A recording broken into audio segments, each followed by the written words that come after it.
ఎంఆర్పిఎస్ ఆధ్వర్యంలో అయితే ఈరోజు పాంప్లెట్ ఆవిష్కరణ జరిగింది. అసలు పాంప్లెట్ ఎందుకు ఆవిష్కరణ పెడుతున్నారు, చలో ఢిల్లీ అనే ఒక మహాధరణ యొక్క కార్యక్రమానికి సంబంధించి ఎందుకు ఏంటి అనేది దాని మీద మనం మాట్లాడే ప్రయత్నం చేద్దాం. ప్రస్తుతం మనం ఇప్పుడు ఎంఆర్పిఎస్ నాయకులు, జాతీయ నాయకులు, కార్యదర్శి గారు మనతో పాటు ఉన్నారు. సార్ చెప్పండి, అసలు ముఖ్య ఉద్దేశం ఏంటి? నా పేరు కొండరల్లయ్య మాదిగా, ఎంఆర్పిఎస్ జాతీయ కార్యదర్శి. గత 30 సంవత్సరాలుగా దండోరోద్యమంలో పనిచేస్తూ ఉన్నాం.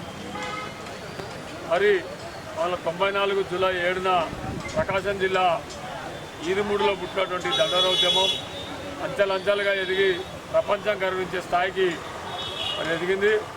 డాక్టర్ బిఆర్ అంబేద్కర్ గారు రాజ్యాంగంలో పొందుపరిచినటువంటి రిజర్వేషన్లు ఏ అవుతున్నాయో, ఎస్సీల రిజర్వేషన్లు, అందరూ ఉన్నటువంటి ఎస్సీలో ఉన్నటువంటి ఉపకులాలు అందరూ 59 కులాలు సమానంగా పంచుకోవాలని చెప్పి న్యాయమైన డిమాండ్ తోటి ఎంఆర్పిఎస్ రాష్ట్ర నాయకత్వం అప్పటి నుండి నేటి వరకు ఎస్సీల ఏబిసిడి వర్గీకరణ చేసి ప్రభుత్వ పరంగా రావాల్సినటువంటి ఎస్సీల రిజర్వేషన్లు అమలు చేయాలని చెప్పి ఒక డిమాండ్ తోటి మరి ఎన్నో దశల వారి కార్యక్రమాలు, నిర్బంధాలు, ఉద్యమాలు ఎంతోమంది అమరులేరు, వేలాది మంది కేసుల పాలైనప్పటికీ చంద్రబాబు గవర్నమెంట్లో మరి ఉమ్మడి ఆంధ్రప్రదేశ్ ఉన్నప్పుడు ఒక 4 సంవత్సరాలు ఇంప్లిమెంట్ అయింది.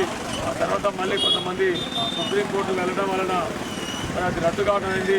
దాని తర్వాత నిజామాబాద్ కమిషన్ లాంటి కమిషన్లు వేసి కమిషన్లతో కాలయాపన చేస్తున్నారు తప్ప నేటి వరకు ఆ సమస్య పరిష్కారం చేయడం లేదు.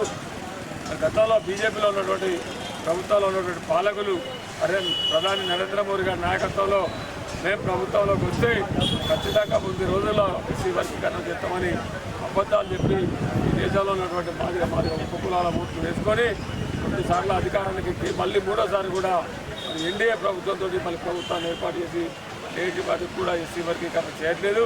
చాలా బాధాకరం. మాదిగా ఉపకులాలను మోసం చేసినట్టుగా మేము భావిస్తున్నాం.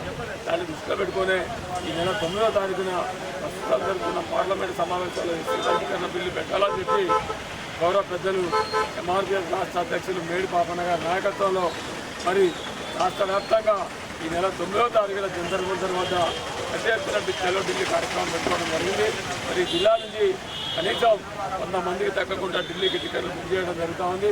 వీళ్ళందరూ కూడా ఢిల్లీ తరలించి మరి మాదిగల గోడు కేంద్ర ప్రభుత్వాన్ని వినిపించి కేంద్ర ప్రభుత్వం అనుపయ్యే విధంగా చర్యలు తీసుకునేందుకు ఆ నాయకత్వం చేస్తుందని చెప్పి సందర్భంగా తెలియజేస్తాను. ప్రధానంగా మీరు బలమిప్పుతారు, ప్రజల కోసం ఆలోచించి మాట్లాడుతూ ఉంటారు. మీకే ఇంత ఘోరమైన అవమానాలు జరుగుతూ ఉంటాయి.